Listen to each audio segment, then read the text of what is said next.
लालची पुलिसवाला और न्याय। गांव में एक पुलिसवाला था जिसका नाम रघु था। वो बेहद लालची था और अपनी ड्यूटी के दौरान रिश्वत लेना उसकी आदत बन चुकी थी। गांव के लोग उससे डरते थे क्योंकि वह पैसे के लिए किसी भी निर्दोष को अपराधी बना सकता था और असली अपराधियों को बचा सकता था। एक दिन गांव के सेठ रामलाल के घर चोरी हो गई। रामलाल बहुत अमीर आदमी था और उसने पुलिस स्टेशन जाकर रिपोर्ट दर्ज करवाई।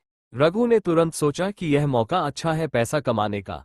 उसने गांव के गरीब किसान मोहन को पकड़ लिया और कहा, अगर तुमने मुझे 5,000 रुपये नहीं दिए तो मैं तुम्हें चोर साबित कर दूंगा। मोहन बहुत सीधा साधा आदमी था। उसने कहा, मेरे पास इतने पैसे नहीं है साहब, मैं निर्दोष हूं। लेकिन रघु ने उसकी एक न सुनी और उसे हवालात में डाल दिया। गांव के लोग जानते थे कि मोहन कभी चोरी नहीं कर सकता। गांव के एक बुजुर्ग व्यक्ति पंडित जी को यह अन्याय बर्दाश्त नहीं हुआ। उन्होंने गांव के सभी लोगों को इकट्ठा किया और कोतवाली जाकर दरोगा जी से शिकायत की। दरोगा जी ईमानदार थे। उन्होंने खुद इस मामले की जांच की और असली चोर को पकड़ लिया, जो सेठ रामलाल का नौकर निकला।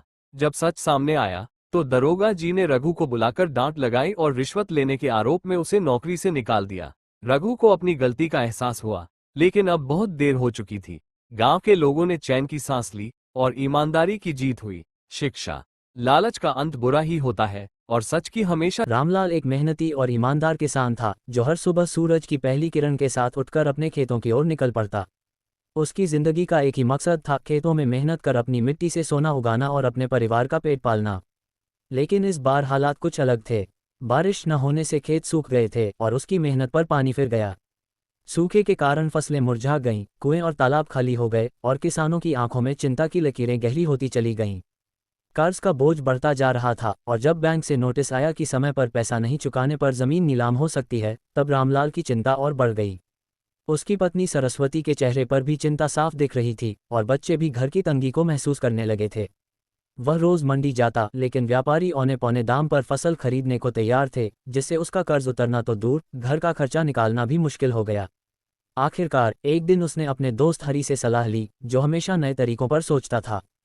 हरी ने सुझाव दिया कि अगर बाजार में दलाल और व्यापारी उनका शोषण कर रहे हैं, तो क्यों न वे खुद अपनी उपज सीधे ग्राहकों तक पहुंचाएं।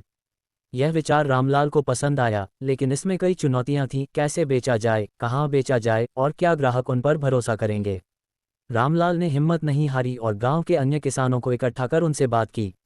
सबने मिलकर एक सहकारी संस्था बनाई, जिससे वे अपनी फसल को बिना किसी बिचौलियों के सीधे ग्राहकों तक पहुंचा सकें।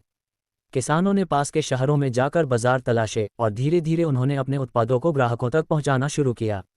कुछ महीनों में उनकी मेहनत रंग लाने लगी। अब न तो व्यापारी उनके दाम गिरा सकते थे और न ही उन्हें नुकसान झेलना पड़ रहा था। उनकी आमदनी बढ़ी, जिससे वे अपने कर्ज चुकाने लगे और घर की हालत में सुधार होने लगा। गांव में सामूहिक तालाब बनाए गए, जिससे सिंचाई की समस्या हल हुई और बच्चों ने फिर से स्कूल जाना शुरू किया।